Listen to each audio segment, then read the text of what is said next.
అరే, సావిత్రక్క వాళ్ళ ఇల్లుంది కదా, వీళ్ళింట్లో ఏమైనా ఉందేమో.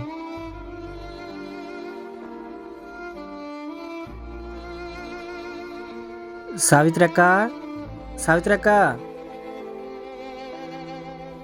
ఇంటక్క ఇలా వచ్చావు? బయట నుంచి రా, లోపలికి రా.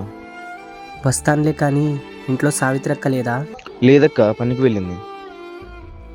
అవునా? పర్లేదక్క, వచ్చిన విషయం ఏంటో నాకు చెప్పు. అది మీ ఇంట్లో పక్క రూమ్ ఖాళీగా ఉంది కదా, రెంట్కి ఇస్తారేమోనని అడగడానికి వచ్చాను. నీకెందుకు అక్క ఇల్లు? నీకు అంత పెద్ద ఇల్లు ఉంది కదా, గిఫ్ట్ వస్తున్నావు నాతో?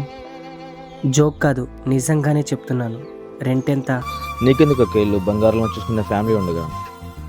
మా ఇంట్లో వాళ్ళు నన్ను బాగానే చూసుకుంటున్నా, నా చుట్టూ ఉండేవాళ్ళు సూటిపుటి మాటలతో మా ఇంట్లో వాళ్ళని అంటుంటే నా వల్ల మా ఇంట్లో వాళ్ళు బాధపడడం ఇష్టం లేక ఇంట్లో నుంచి వచ్చేసాను.